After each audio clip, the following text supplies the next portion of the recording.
Na semana passada nós deixamos Paulo em boa companhia, com muitos judeus furiosos.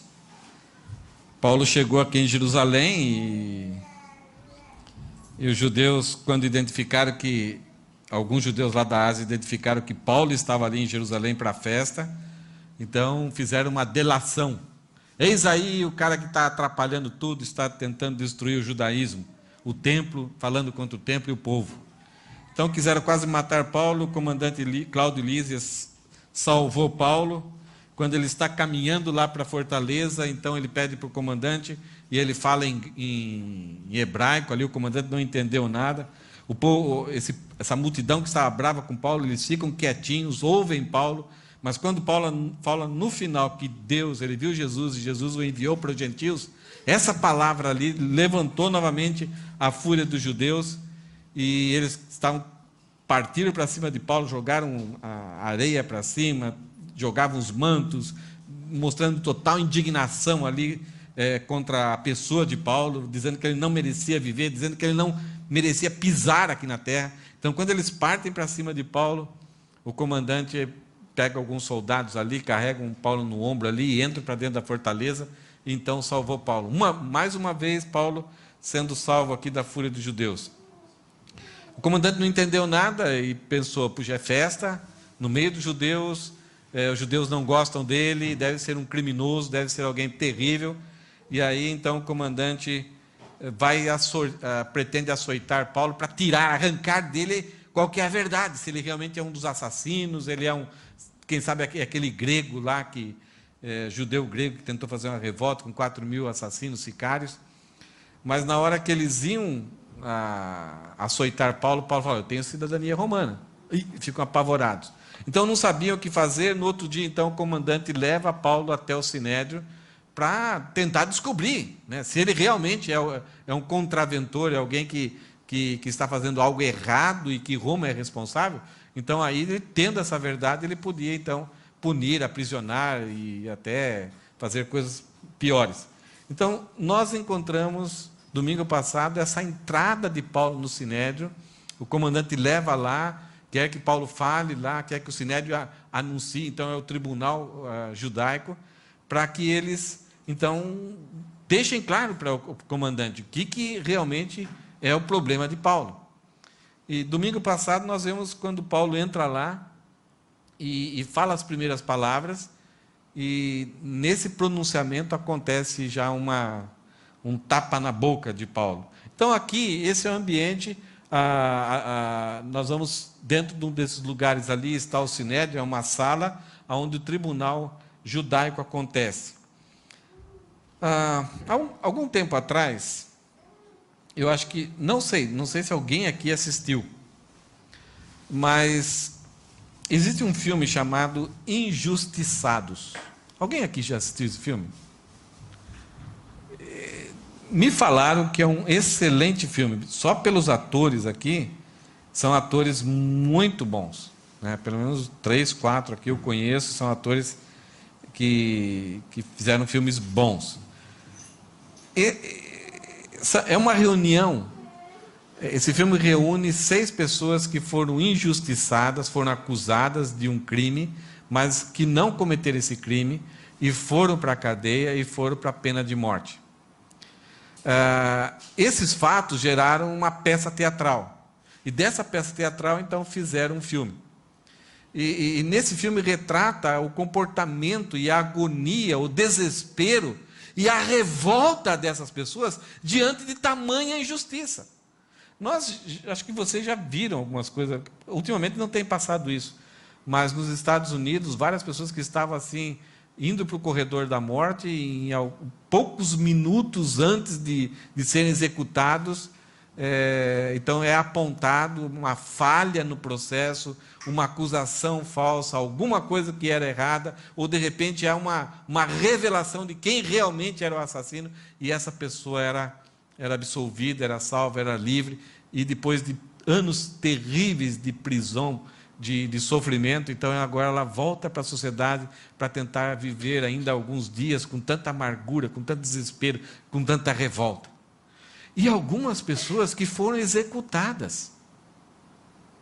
E depois de um certo tempo se descobre que ela era inocente, que aquilo que ela falava, aquilo que ela afirmava, era verdade. Mas ninguém acreditava, porque o conjunto de provas parecia que apontavam contra ela. Então essa questão de injustiçados é algo que normalmente a gente vê assim de uma forma grande ou até em pequenas coisas. Eu creio que ninguém aqui até hoje, né, nós temos pessoas mais velhas, algumas pessoas são jovens, eu creio que ninguém ainda foi injustiçado em alguma coisinha. Tem alguém? Vamos cantar um hino para que você levante a sua mão. Tem alguém? Você já sentiu-se injustiçado? Você já teve que provar que não foi você? Ou que alguém, de forma maldosa, produziu algo para que você fosse mal visto, condenado, mal falado? Então, eu tenho uma boa ou má notícia, não sei, depende de como você vai absorver isso. Dias piores virão. Enquanto estivermos nesse mundo, é o único inferno que nós que somos salvos vamos enfrentar. E ao viver nesse mundo, principalmente por sermos eleitos, por sermos salvos, esse mundo nos odeia. Esse mundo é contra o reino de Deus. Então nós vamos sofrer injustiças, porque esse mundo não tem padrão moral. Ele é imoral ou muitas vezes amoral. E é contra a verdade, é contra a luz. E por pertencermos ao reino da luz, nós somos alvos da injustiça. Isso acontece enquanto nós estivermos lá fora, no mundo, no trabalho, com os nossos parentes, com os nossos vizinhos, nos negócios, na escola. Na igreja isso nunca vai acontecer, eu garanto para você. Pode, e muitas vezes acontece, e na maior parte, isso que é mais frustrante. Porque nós, como igreja, por sermos eleitos, tentamos viver o reino, mas as injustiças acontecem. Então nós temos que estar preparados. Nós não devemos nos surpreender. Nós não devemos ficar desesperados. Mas a preocupação, e aí que a Bíblia e os fatos, os exemplos da Bíblia vêm nos ajudar, é como nós vamos reagir. O Elisandro falou alguma coisa assim, de que Deus é poderoso, e nós temos a garantia, no caso até do próprio Paulo, é que Deus, na maior parte das vezes, vai pegar essas situações de injustiça e vai transformar para que isso seja uma coisa boa para aqueles que amam a Deus. Romanos 8:28 fala que Deus faz com que todas as coisas contribuam para o bem daqueles que amam a Deus. Não é as coisas, não é a injustiça que colabora, mas é Deus que pega aquilo que é ruim, aquilo que é mal, e transforma para que aquilo contribua para nós. Não sei se você já ouviu alguém falar diante de uma situação dessa e perguntar para você: você entende isso? Não. Mas a gente crê. É difícil engolir. Toma um pouquinho d'água que desce mais tranquilo, mas desce machucando. Porque nós, na maioria das vezes, vamos achar que Deus, por permitir essas situações, é Ele que está sendo injusto contra nós. E aí começamos a duvidar até da bondade ou do poder de Deus em permitir essas situações. E aqui na história de Paulo, nós vamos ver hoje em Atos 23, versículo 1 a 11, que o esforço por ter uma consciência pura não nos livra de injustiça. Nós somos desafiados a todo instante, e fomos desafiados domingo passado, a nós desenvolvermos uma consciência pura. O que é? o fato de nós descansarmos na salvação, na ressurreição de Jesus Cristo, então Ele nos purificou a consciência, já não temos culpa jurídica mais contra Deus, nós somos salvos, os nossos pecados foram perdoados, a nossa conta bancária negativa que tínhamos diante de Deus foi removida, foi pregada na cruz, então não temos mais débito com Deus. Quando cremos, essa justiça de Cristo vem sobre nós e nos torna salvos. Mas mesmo salvos, no dia a dia, nós temos problemas, ofendemos pessoas. Então, vem sobre nós uma culpa de relacionamento diante de Deus e diante das pessoas. E então, aí, através da ressurreição, eu busco perdão. Eu confesso o meu pecado e busco perdão. Mas pessoas também nos ofendem. Então, surge em nós a amargura. E aí, por causa da ressurreição, eu tenho a capacidade de perdoar essas pessoas. Então, pedindo perdão e perdoando, eu mantenho a consciência limpa, a consciência pura. Eu evito que ela se torne uma consciência má, uma consciência corrompida, uma consciência cauterizada, porque dia a dia eu tenho que trabalhar, eu tenho que lutar. E Paulo fala, o apóstolo Paulo, ele fala que ele se esforçava, ele procurava ter uma consciência pura diante de Deus e diante dos homens. Não somente diante dos homens, que muitas vezes é até fácil, mas diante de Deus, que conhecia lá dentro, lá mais do que nós mesmos conhecemos. É aquilo que Davi falou a respeito disso. Sonda-me, ó Deus, e vê se há em mim algum caminho, algum hábito mau. Davi está falando, nem eu mesmo tenho a capacidade de ver a podridão que existe em mim. Então, dentro desse texto aqui de hoje, nós vamos ver que o esforço, quando nós esforçamos por ter uma consciência pura, isto é, vivemos corretamente. Então, é aquilo que agrada a Deus, é aquilo que nós vamos estar bem com as pessoas.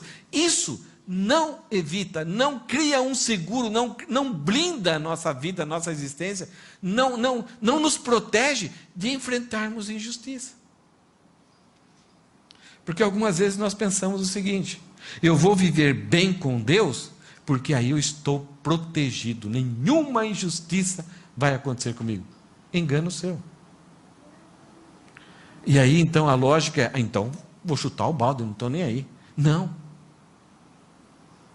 Nós temos que aprender como reagir. E através dessas injustiças, Deus vai nos amadurecer, Ele vai produzir algo bom em nós que nós não sabemos, que nós precisamos. E ao mesmo tempo nós vamos glorificar a Deus. E o exemplo que nós vemos hoje, nesse texto aqui, é como Paulo nos ensina sobre isso. No versículo 1 e 2 da semana passada, Paulo chega no Sinédrio, e Paulo olha fixamente para o conselho dos líderes do povo e diz, irmãos, tenho vivido diante de Deus com a consciência limpa. Isto é, tanto no passado, até pela minha ignorância, mas eu tenho me esforçado por manter uma consciência pura diante de Deus e dos homens. Na hora que Paulo queria dizer, eu não tenho mais problema jurídico com Deus. O meu pecado foi resolvido. Eu não tenho mais culpa diante de Deus. Eu já estou justificado por Deus. Ananias, ninguém pode fazer isso. Ninguém. Você está dizendo que você é melhor que todo mundo aqui? Você está dizendo que você é mais puro que todos nós? E Paulo vai dizer nas suas epístolas que os crentes, aqueles que são salvos, são santos. Já ocupam um lugar celestial. Já estão justificados, já estão reconciliados. Ananias e os judeus, na sua prática da lei, tentando observar a lei para serem justificados, não admitiam isso. Então, quando Paulo fala que ele não tem mais problema com Deus, ele ofende esses judeus que estão ali. Ele está querendo dizer, eu sou superior a você, eu não tenho mais problema nenhum, já está tudo resolvido. Isso é impossível para eles. Então, no mesmo instante, o sumo sacerdote Ananias deu ordem para alguém ali, aos que estavam perto de Paulo, que ele desse um tapa na boca. A ideia é, você nos ofende ao dizer isso. Quem é você? E aí, vamos entrar na mensagem de hoje, no versículo 3. Paulo vai fazer uma confrontação. Esse texto é um pouco difícil, mas a gente pode observar algumas ideias aqui. Então Paulo lhe disse publicamente: Deus o ferirá, seu grande hipócrita. Para quem que ele falou isso? Para Ananias, o sumo sacerdote. Na sua Bíblia, se você verificar lá, ele fala assim: Deus o ferirá, sua parede caiada. Sabe o que é caiada? No Brasil, em algumas cidades do interior, você vê muitas casinhas bonitinhas. Casinhas assim, velhas, mas assim, quase que brilhando, com aquele cal. Né? Antigamente o cal, a única opção que você tinha era branco, né, seu Ricardo? Era quase branco. Agora você mistura uma bisnaga lá no cal, e você tem algumas cores bonitas. Né? Um azul celeste, um marronzinho, um amarelinho. Então você encontra no interior assim várias casas bonitas. Então Paulo, na minha Bíblia, ela fala assim: Deus o ferirá, seu grande hipócrita. Mas na versão, no original, Paulo fala assim: sua parede caiada. Isto é, você é uma pessoa que está pintado com cal. Estranho. Que espécie de juiz é o Senhor, desrespeitando a lei, ao mandar-me agredir dessa forma? Os que estavam perto de Paulo disseram: você ousa insultar o sumo sacerdote de Deus? E Paulo falou: irmãos, não sabia que ele era o sumo sacerdote. Respondeu Paulo: pois as escrituras dizem, não falem mal das suas autoridades. O que aconteceu aqui? Várias pessoas tentam explicar o que pode ter acontecido. Paulo chegou, foi agredido na boca, e ele falou: Deus te ferirá, seu hipócrita, sua parede caiada. E Paulo dá uma confrontada: que espécie de juiz você? Porque lá em Levítico fala que qualquer juiz da nação de Israel deve julgar o seu próximo retamente, corretamente, com justiça. E eu cheguei aqui para me defender, comecei a falar e você me dá um tapa na boca. Não se trata assim uma pessoa que está no momento de defesa. Então Paulo confronta esse homem que mandou dar um tapa na boca de Paulo. E ao falar que ele é parede caiada, Paulo está diante do sinédrio, 35 membros do sinédrio de um lado, 35 membros do sinédrio do outro lado, e no meio sentava-se o sumo sacerdote, dois oficiais aqui, e lá algumas fileiras de bancos que ficavam alguns estudantes. E Paulo então chega diante do sinédrio, ele está olhando para todos os lados aqui, e ele fala que tinha consciência limpa, ele leva o tapa na boca. Alguém dá essa ordem, ele leva o tapa na boca. E para a pessoa que deu a ordem, Paulo: você é uma parede caiada. Jesus falou para os fariseus, para os religiosos da época dele, que eles eram sepulcros caiados. O que Paulo e Jesus estão mencionando isso? O que isso significa? A minha Bíblia já traduz por hipócrita. Essa palavra hipócrita veio do Hipócrates, que ele desenvolveu a arte cênica. Isto é, uma pessoa que chega diante de outras pessoas e encena um personagem. E quanto mais habilidade essa pessoa tem, você até acaba achando que ela realmente é aquele personagem. Teve uma novela no Brasil, uma vez, não sei se vocês assistiram essa novela, mas que tinha uma mulher chamada Odete Reutemann.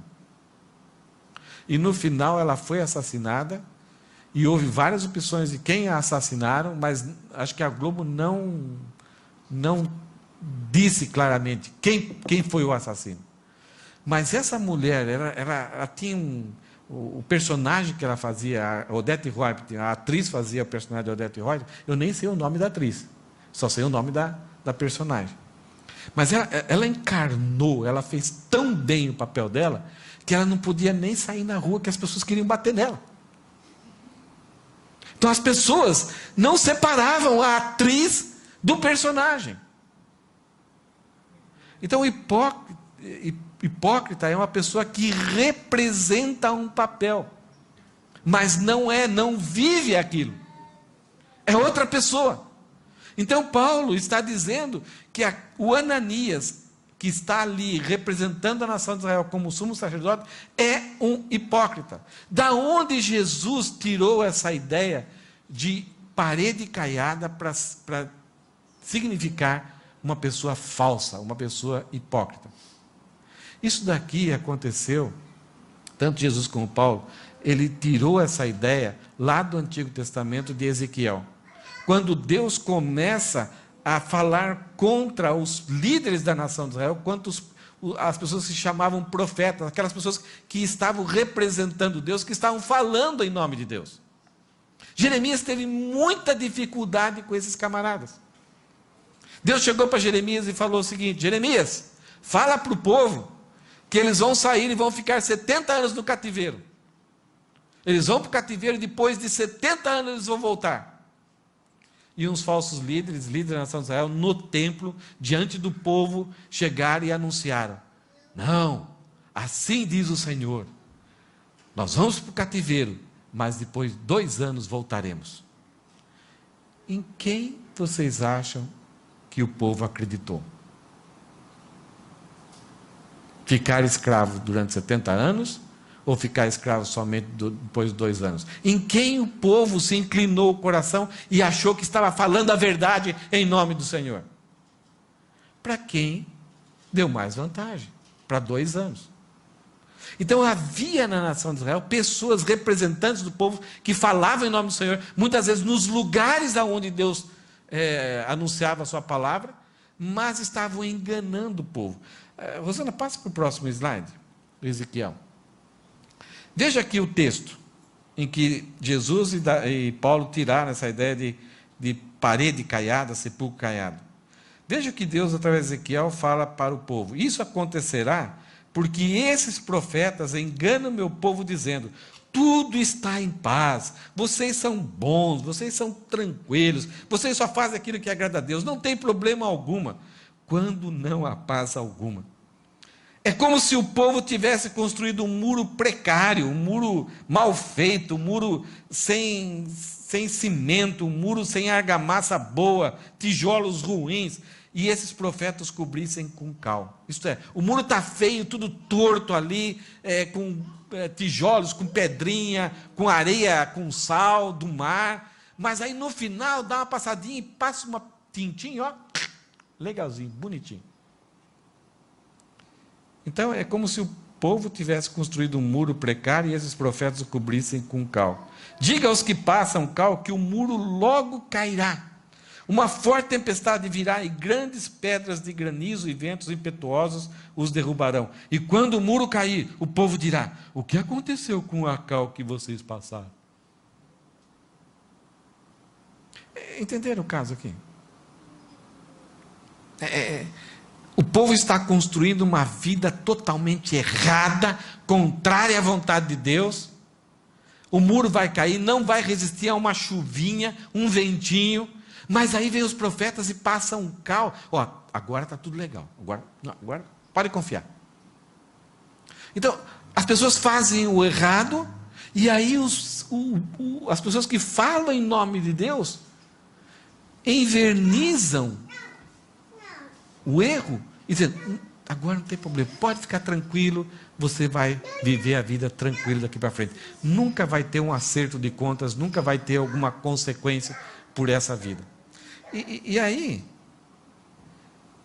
esse muro não vai aguentar nenhuma tempestadezinha, nem um granizo, nem ventos impetuosos. E quando o muro cair, o povo dirá: ué, o que aconteceu com o cal? Eu pensei que aquilo que vocês enfeitaram ia fazer o muro sobreviver. O que aconteceu? Aí o povo vai reclamar, porque eles confiaram que aquele cal que os sacerdotes, os líderes, os profetas passaram ia dar segurança para eles. Então, tanto Jesus como Paulo estão falando isso. Vocês enganam. Vocês dizem que há paz aonde há ira de Deus. Sabe? eu estou junto com várias pessoas que a gente sofre muito. Porque eu gostaria de estar pregando aqui mensagens muito mais animadoras. Mensagens alegres, bonitas, que levantavam você, que você saísse assim, que gostoso que foi. Mas eu gostaria.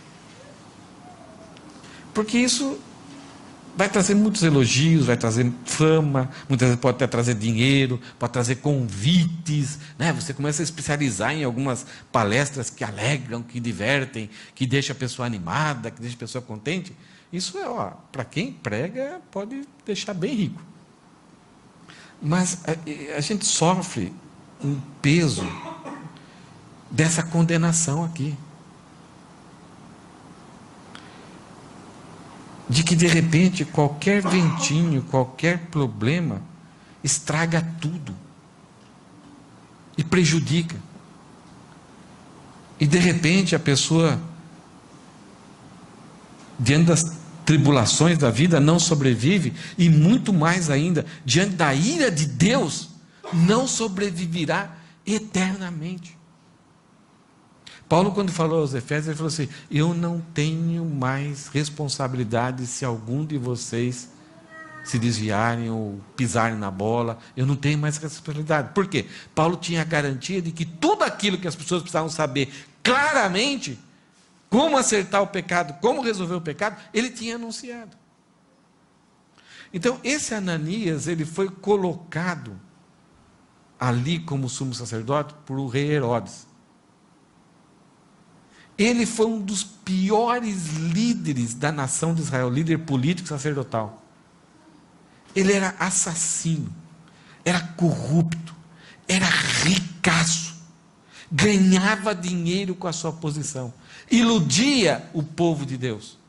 E só o comportamento dele diante de Paulo revela o caráter dele.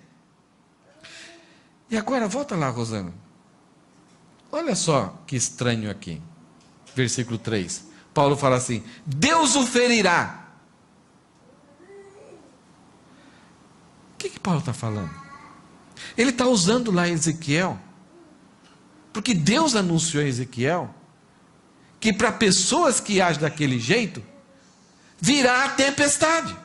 Deus não está lançando uma maldição. Paulo não está lançando uma maldição contra ele. Paulo está simplesmente usando as escrituras, dizendo: o seu comportamento vai trazer a vingança, a ira de Deus. Paulo está fazendo até um bem para ele. E ao chamar de parede caiada, Paulo, na hora, tentou mostrar para ele que o comportamento dele era igual a daqueles falsos profetas. E ele sabia, intimamente ele sabia, o quanto ele era rebelde contra Deus. E Paulo fez ele lembrar do juízo que uma pessoa recebe quando está agindo daquele jeito. Aí tem esse fato estranho. As pessoas que estavam ali disseram: Paulo, você não pode insultar o sumo sacerdote de Deus. E Paulo então fala: irmãos, não sabia que ele era sumo sacerdote. Como isso? Paulo já ficou bastante tempo longe de Jerusalém, mas ele tinha feito uma visita. Então, possivelmente, ele sabia que Ananias era o sumo sacerdote. Outra possibilidade é que Paulo, tendo fixado os olhos nas pessoas, por não enxergar, não soube de quem veio a ordem. Então ele pensou que a ordem talvez veio de qualquer outra pessoa. Ou Paulo, de forma sarcástica, cínica, está dizendo: eu não sabia que esse camarada é sumo sacerdote. Entre outras palavras, você não é. Você foi colocado aí, mas você não é o representante de Deus. Porque o próprio Paulo, além de lembrar o que as Escrituras falavam lá em Êxodo, que não fale mal de suas autoridades, ele nos ensina que nós devemos ter muito cuidado com essa questão das autoridades. Se temos um problema com a autoridade, nós devemos levar para Deus, para que Deus ou nos ajude a entender, mas que nos ajude a não nos tornarmos insubmissos e para trabalhar com autoridade. Então, é estranho o que aqui aconteceu, mas Paulo, Alguns falam que ele pediu desculpa, mas não existe uma desculpa. Irmãos, não sabia que ele era o sumo sacerdote, pois a Escritura diz, não fale mal de suas autoridades. Será que é uma confissão de que ele errou? A gente não sabe. Então, fica no ar essa confrontação que Paulo deu aqui em Ananias. Mas a história continua. Eu gostaria de mostrar uma foto de como era o Sinédrio e como que isso aconteceu. Então tem os 35 aqui, 35 de lá, o sumo sacerdote sentado, o acusado ali no meio, 2 oficiais nas mesinhas ali, e os estudantes para cá. Esse era o tribunal. Então eles julgavam coisas referentes ao comportamento do povo, coisas referentes à doutrina, aos costumes, às culturas, aos casos internos do judaísmo. Antigamente, o Sinédrio tinha até poder de mandar apedrejar, matar, mas os romanos impediam, estabeleceram uma lei que eles estavam proibidos de fazer isso. Os romanos podiam fazer isso, então qualquer caso que era possível a morte, eles deveriam levar então para os romanos julgarem, e se os romanos julgassem e concluíssem que era possível de morte, então os romanos executariam essa morte. Então você se lembra da história de Jesus? Houve todo um complô ali para levar Jesus a uma acusação, a uma condenação, e para que os romanos o matassem. E Pilatos ficou numa situação complicada, porque Pilatos avaliou Jesus e falou assim, não encontro nele nenhum problema. Mas aí esses líderes pressionaram Pilatos, colocaram ele numa situação terrível, e que ele então teve que mandar matar. Primeiro ele queria açoitar para ver se satisfaria, mas mesmo assim os judeus mandaram matar Jesus. Nesse Sinédrio, nós tínhamos 2 grupos fortes que compunham essas pessoas. O primeiro grupo era os fariseus. Acho que vocês já ouviram muito falar sobre fariseus. Eles eram doutores da lei, e dentro dos doutores da lei havia aqueles que se tornavam profissionais. Os doutores da lei conheciam a lei profundamente, escreviam comentários, eles eram mestres em ensinar a outras pessoas e a população. E dentro desses doutores da lei havia os escribas, pessoas que copiavam as escrituras, que contavam letra por letra, que copiavam um livro inteirinho, e cada linha eles marcavam assim, tem tantas letras, marcavam qual é a primeira linha, a palavra aqui, qual que é a última palavra, quantas letras tinha tido tudo aquilo lá, e depois de fazer uma cópia, uma outra pessoa vinha e checava, e se esses números não batessem, eles jogavam, pegavam, rasgavam e queimavam e jogavam tudo fora. Então, depois de trabalho de anos e anos, muitas vezes a conferência, se o cacunim não desse certo, não batesse, o trabalho tinha que ser jogado. Não tinha o corretivo, não podia passar. Não, deixa para lá, não. De tanto trabalho. E eles contribuíram muito, então, com a preservação das Escrituras. Eles eram chamados de Hasidim, pessoas separadas para um trabalho especial. Eles eram legalistas, muito voltados à lei. Eles eram da classe média, conservadores, isto é, não queriam que houvesse mudança nenhuma. Tradição, então, respeitavam muitas tradições, desde que era assim, então agora é assim, e vamos lutar para que seja assim no futuro. Eles falavam muito sobre a predestinação, que Deus tinha escolhido, eleito a nação de Israel, e também Deus tinha um plano para com os gentios. Havia um pouco de abertura dentro dos fariseus a respeito disso. Eles criam na existência de anjos, na existência que nós temos um espírito, nós somos muito mais do que simplesmente essa carne, essa carcaça que nós temos. Existe um espírito, existe uma alma, ela é imanente, ela é diferente da matéria. Eles criam na ressurreição como a bendita esperança da nação de Israel, como Ezequiel fala a respeito daquele vale de ossos secos, que um dia Deus restauraria a nação de Israel, não somente uma restauração na história, mas restauraria e traria a ressurreição para as pessoas da nação de Israel. E eles eram a maioria no Sinédrio. Presta atenção nisso. Os fariseus, naquele grupo ali, eles eram a maioria. Dentro lá dos fariseus, e eles exerciam um poder, assim, apesar de serem minoria, eles exerciam um poder mais forte, porque o sumo sacerdote era o juiz pleno. Havia os saduceus. Eles não acreditavam no sobrenatural. É incrível isso.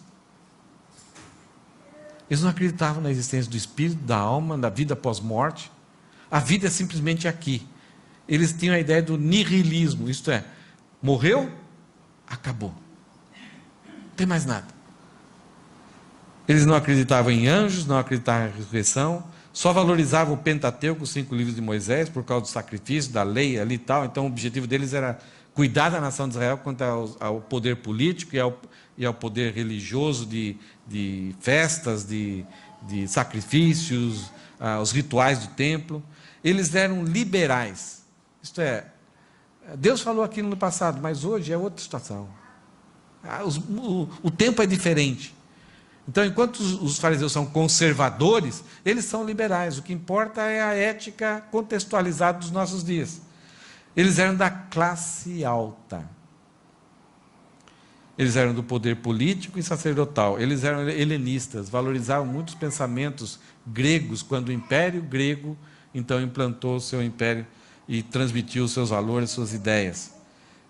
A ideia deles é valorizar o pensamento atual. Então, o pensamento atual não não importasse que fosse contra a forma que Deus tinha revelado nas Escrituras, mas o pensamento atual é coerente, é bom, faz bem. Vamos adotar, vamos abraçar. E eles eram minoria no Sinédrio. Então nós temos aqui, dentro do Sinédrio, fariseus e saduceus. Por que isso é importante? Porque isso vai acontecer agora no versículo 6. Então Paulo leva um tapa na boca, ele confronta Ananias. Ananias foi colocado por Herodes ali. No ano 59 ele será deposto, ele será retirado, já cumprindo um pouquinho o que Paulo tinha falado. E 6 anos depois que ele saiu do seu posto de sumo sacerdote, perdeu a boquinha, ele, numa revolta que teve dos judeus, ele é assassinado. Então Paulo lembrou ele da palavra de condenação de Ezequiel para os falsos profetas. Paulo falou assim: Deus te ferirá, parede caiada. E mais ou menos 6, 7 anos depois, ele é morto nas mãos de assassinos do próprio povo judaico. O povo judeu odiava esse homem, que era líder da nação de Israel. No versículo 6, então, Paulo, diante dessa injustiça, diante de tantos problemas aqui, veja o que fala, Lucas fala: sabendo Paulo que alguns membros do conselho dos líderes do povo eram saduceus e outros fariseus, ele gritou: irmãos, sou fariseu, como eram meus antepassados, e estou sendo julgado por causa de minha esperança na ressurreição dos mortos. Uma coisa interessante é que quando Paulo está na escadaria lá da Fortaleza Antônia, ele falou em aramaico. O comandante esteve do lado dele, olhou Paulo falando bem falado, não entendeu nada, e o povo quieto. Depois, no final, o povo faz uma revolta. Agora o comandante traz ele para dentro do sinédrio. Paulo fala em grego aqui. E o comandante está assistindo. Primeiro o comandante vê que Paulo toma um tapa na boca. Depois Paulo, então, se defende falando e acusando Ananias. E agora, Paulo, sabendo que a maior parte dali era de fariseus e alguns saduceus, lembrem-se a diferença? Os saduceus não creem no mundo espiritual, os fariseus creem. Paulo fala uma verdade a seu respeito. Ele agora não vai dar o testemunho que ele deu lá na escadaria. Ele não vai contar a história dele. Ele simplesmente fala assim: irmãos, sou fariseu, como eram meus antepassados. Então eu tenho uma genealogia, que eu sou descendente de pessoas que professavam o farisaísmo. Os fariseus. Seguem os fariseus. E estou sendo julgado por causa de minha esperança na ressurreição dos mortos. O que os fariseus criam? Na esperança da ressurreição dos mortos. Versículo 7. Quando Paulo disse isso, o conselho se dividiu. Pum. Alguns vieram para cá e os outros foram para o outro lado. O comandante está assistindo. Caramba, que loucura esse povo aqui. Fariseus contra saduceus. Pois os saduceus afirmam não haver ressurreição, nem anjos, nem espíritos. Mas os fariseus creem em todas essas coisas. Houve grande alvoroço. Alguns dos mestres da lei, os mais importantes, que eram fariseus, se levantaram e começaram a discutir energicamente. Não vemos nada de errado com esse homem, gritavam. Talvez um espírito ou um anjo tenha falado a ele. Viu o que aconteceu aqui? O povo lá fora queria matar Paulo. O comandante queria açoitá-lo. Agora, para descobrir a verdade, Paulo vem aqui e fala algumas palavras com extrema inteligência. Paulo sabia que o caminho dele, que Deus estava no controle, que Deus estava fazendo isso, mas ele não sabia que esses detalhes iam acontecer na vida dele. Então não adiantava contar a história do seu testemunho. Ele contou lá, e deu testemunho, evangelizou, e deu aquela revolta. Agora Paulo tinha que usar de uma estratégia. A estratégia dele é falar: eu creio, eu estou sendo acusado somente por causa da minha esperança na ressurreição dos mortos. Quando os fariseus ouviram isso, olharam para os saduceus: eu também creio. E fariseus é a maioria, saduceus são mais poderosos. Começaram a se discutir. Alguns líderes dos fariseus se levantaram e começam a defender Paulo. O comandante: que povo maluco. Agora uns estão defendendo ele, outros estão acusando, agora estão brigando entre si, e Paulo aqui assistindo. Veja então a inteligência e a forma que Deus capacita Paulo para trabalhar com essa situação. Versículo 10, Deus então traz um alento para Paulo. Toda a situação de injustiças podiam ter colocado na cabeça de Paulo que Jesus tinha deixado ele ali, aquele plano de pagar o sacrifício para os 4 homens não tinha dado certo. A forma de Paulo mostrar que ele era cumpridor da lei não tinha dado certo. Quase foi morto pelo povo. Quase foi açoitado pelo comandante. Agora já leva um tapa na boca. Paulo tinha todas as ferramentas para o seu coração se sentir desanimado. E até pensar: como Deus é injusto comigo. Ele me chamou para mim passar por isso? Paulo tinha essas ferramentas. Versículo 10 fala que a discussão ficou cada vez mais violenta e o comandante teve medo de que Paulo fosse feito em pedaços. Se o comandante estava com medo, e Paulo então? Eles estavam discutindo entre eles, mas o alvo ali, o centro, o foco, era despedaçar Paulo, que o próprio Paulo tinha causado agora divisão dentro do Sinédrio, o tribunal superior da nação de Israel. Então havia uma bagunça, uma fúria enorme do quanto esse homem era perigoso para a nação de Israel. Agora ele dividiu o Sinédrio. Então Deus conduzindo o comandante, nesse momento o comandante está ali. Assim o comandante ordenou que os soldados o retirassem à força e o levassem de volta. Então as pessoas que queriam despedaçá-lo tiveram que pegar, puxar Paulo, livrar, talvez dar um safanão em alguns judeus, alguns membros do Sinédrio ali, para levar Paulo em segurança de volta à fortaleza. Paulo está preso na cadeia escura, alguns hematomas, talvez algum sangramento, fome, não sei se frio. E naquela noite, o Senhor apareceu a Paulo e disse: tenha ânimo, Paulo. Assim como você testemunhou a meu respeito aqui em Jerusalém, você deve fazê-lo também em Roma. É interessante isso. O Senhor não aparece toda hora. O Senhor não fala toda hora. Poucas vezes Jesus falou algumas coisas ou interviu num tempo, no espaço, na história e veio comunicar alguma coisa com Paulo. A prisão não se abriu como houve com Pedro, mas simplesmente Paulo sentado. Eu até quando estava vindo para cá eu ia colocar 2 cadeiras aqui, eu acabei esquecendo, mas é como se Paulo tivesse sentado numa cadeira. E veja que naquela noite o Senhor apareceu-se. Talvez na sua Bíblia fala que Jesus se colocou ao lado. Como Deus aparecia no Antigo Testamento, no final da tarde lá com Adão, e sentava-se ao lado de Adão, seu companheiro de trabalho, seu companheiro de missão, a quem Deus tinha delegado uma soberania mediada. Dê nome aos animais. Você vai fazer o meu plano sobre a terra. Então, Paulo sentadinho aqui, Jesus chega e coloca-se ao lado e senta-se ao lado. Você já teve essa experiência, de repente você está derrubado, está desanimado, desencorajado, triste, sem esperança, e alguém chega e senta do seu lado? Na prisão. E aí, Jesus fala, tenha ânimo. Quando? Agora. No presente. Tenha ânimo. Agora. Não tenha no futuro, tenha agora. Fique animado. Jesus entendia aquele momento de Paulo, aquelas dúvidas, aquela pressão, aquela angústia, os machucados, as dores. O que seria no dia seguinte?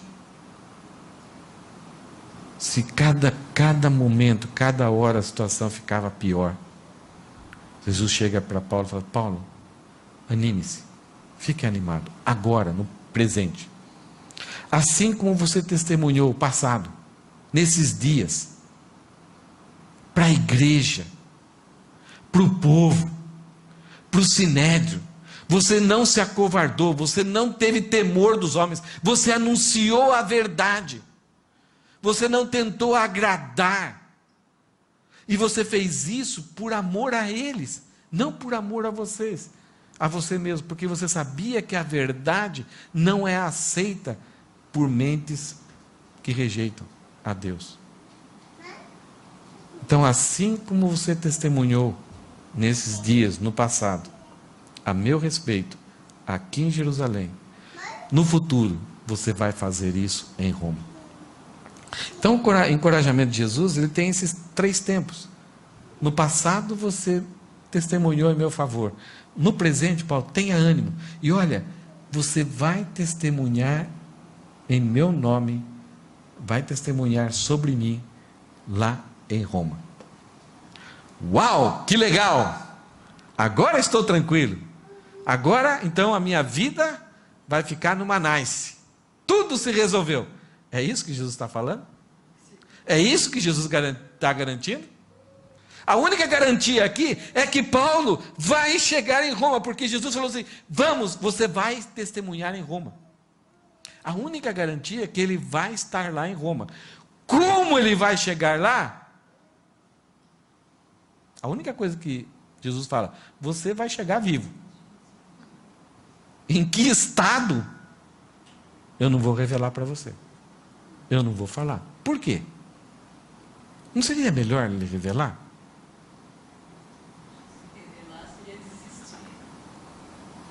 Ou estragaria todo o processo da aventura que nós vivemos com Deus. Jesus chegou uma vez para os discípulos e falou assim, passamos para outra margem. Jesus dorme no caminho. No meio do caminho, os discípulos ficam apavorados e chegam para Jesus e acordam ele. Você não se importa que a gente está quase morrendo? O que Jesus fala? Homens de pouca fé. Por quê? Porque Jesus fala o seguinte para eles, passamos para outra margem. Jesus não falou, olha, nós vamos passar para outra margem, vai acontecer uma tempestade, mas vocês vão me chamar, eu vou me levantar, eu vou falar para o vento se acalmar. Jesus não falou isso. Jesus não falou que eles teriam facilidade, não teriam nenhum problema. Mas Jesus garantiu que eles chegariam na outra margem. Essa é a garantia. Aquilo que Deus fala do destino, do que vai acontecer, não importa o que aconteça no caminho, ou pareça que já não vamos mais conseguir chegar, mas se ele falou que vamos chegar lá em Roma, vamos chegar na outra margem, ele falou, essa é a garantia que nós temos. Aí no versículo, eu até não coloquei aqui, mas tem o último versículo, que fala, o versículo 12, né, mas está na outra parte. O comandante, então, pega Paulo e guarda ele em segurança. Esse esforço que Paulo fala no versículo 1, de manter a consciência limpa, não isentou Paulo, não livrou Paulo de injustiça. Isso é uma coisa que a gente tem que aprender na nossa caminhada cristã também. Jesus Cristo falou assim: vocês estarão comigo. Mas a caminhada, ele não disse detalhes, ele só falou o seguinte: no mundo nós teremos aflições, mas tenham bom ânimo. Eu venci o mundo. O que nós podemos usar a mensagem na prática hoje? O que nós aprendemos com Paulo? Primeiro, não troque a verdade por nada, mesmo que traga dor por causa de hostilidades. Diante do povo, diante do sinédrio, diante do comandante, Paulo podia usar outras desculpas, outras histórias, falar alguma coisa que fosse de encontro ali, que livrasse ele de forma assim, mas Paulo foi verdadeiro. Ao falar que é cidadão romano, ao dar seu testemunho para o povo, e ao falar a sua fé verdadeira na ressurreição dos mortos para os saduceus e fariseus. Isso trouxe até uma afeição pelo lado dos fariseus, mas também trouxe muito mais hostilidade. Segundo, aquele que sonda os nossos corações, como Davi pediu, nos consola, ele nos encoraja, ele nos orienta e nos fortalece quando nos esforçamos por manter a consciência pura diante das injustiças. Nós queremos direto sermos consolados, sermos fortalecidos, sendo encorajados, sendo orientados por Jesus. Mas vocês se lembram que o encorajamento de Jesus para Paulo foi porque no passado ele testemunhava de Jesus. Se nós envergonhamos o nome de Jesus a todo dia, e aí clamamos por encorajamento, isso não vai acontecer. Nós vamos ter a disciplina de Deus. Mas se estamos testemunhando, estamos vivendo a vida dele, falamos dele, falamos da ressurreição, evangelizamos e temos hostilidades, temos injustiça, saiba, ele está te encorajando. A palavra de Deus é com você. Desfrute do encorajamento. Agora, se estamos tendo vergonha de Jesus, quando pessoas perguntam, a gente fala: não, nem conheço, nem sei quem é. Então, no momento de sofrimento, você não será encorajado. Jesus vai deixar você passar por aquela tribulação para você clamar por perdão, para se arrepender e ter coragem para ser luz nesse mundo.